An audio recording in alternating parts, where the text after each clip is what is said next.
I loved my wife, but after she borrowed my car, a breakdown revealed a shocking secret. I'm a simple guy. Never had grand dreams of reaching for the stars. Just a girl, a small apartment, and maybe a kid someday. But that was for the future, and some things had a way of working themselves out. My ally was with a stylish, beautiful woman who had a taste for expensive things. I could have bought a car a while ago, but I waited until I got a promotion at work. With the raise, my salary went up, and naturally, so did my status. Avery, my girl, wasn't exactly thrilled that I took my time with it, and she made it clear she wanted a car too. Common sense told me it was smarter to get one really good car instead of two old, beat-up ones. But life doesn't always go as planned. We ended up getting a fully loaded car, cameras, a dash cam, you name it. I was so excited that I took the first drive myself, but soon enough, Avery needed it to visit her mom or something. Then her cousin came to town. A month passed, and then bam, surprise number one. The electronics went haywire.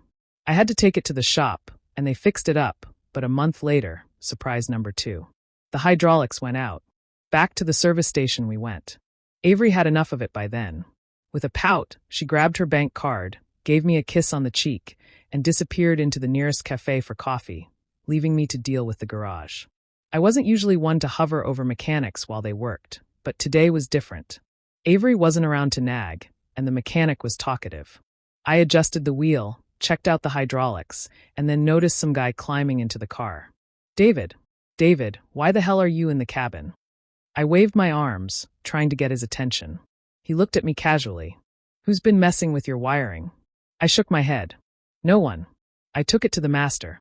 David muttered something under his breath, and went back to fiddling with the car like he was onto something big. Then he pointed at the dash cam with a dirty finger. Does this bother you? I squinted at it. Yeah, the light's flashing, I said, mimicking the blinking with my eyes. And it squeaks sometimes. David frowned. And what's with the filming inside the cabin? Are they freaks or something? Or are you filming for fun? I just stared at him. Filming in the cabin? What the hell are you talking about? Honestly, I never paid attention to the dash cam. My routine was simple. Home, work, home. There was nothing worth recording. David climbed out of the car and handed me the dash cam footage. Here, watch the movie while I finish up. I flopped onto a dusty couch and texted Avery, letting her know she had another half hour to work on replenishing my bank account. Then I pressed play. The screen went blank at first, but when the footage started, I quickly realized it was far from ordinary. To be honest, I would even call it an adult film, starring my wife. David appeared out of nowhere, leaning in close to the screen. Why are you so red? His expression shifted, and I could tell he understood exactly what was happening. He swore loudly. Avery's voice suddenly cut through the tension. I turned toward her. What's the deal, huh? A star? I asked. And before I knew it, my hand met her face. Then again.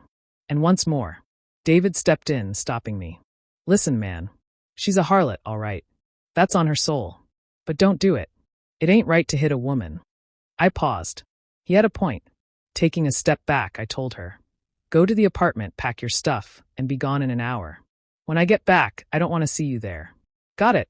Avery nodded, wiping the blood from her split lip. I didn't mean it, she said, looking guilty. Get out. Go anywhere you want. But I don't want to see you again. She slipped through the garage gates for the second time that day. David, my unexpected guardian angel, raised his voice again. How about a drink? I raised an eyebrow in surprise but couldn't help smiling. Yeah, let's have a drink. He handed me a large bill. Now, it's just me and you. I slammed the gas and sped off, cruising around the city. An hour later, I was back home. Avery's stuff was gone. I figured this was it, a fresh start, a new life. A couple of days later, I found a note folded in half on the bedside table next to the couch. I didn't even bother reading it.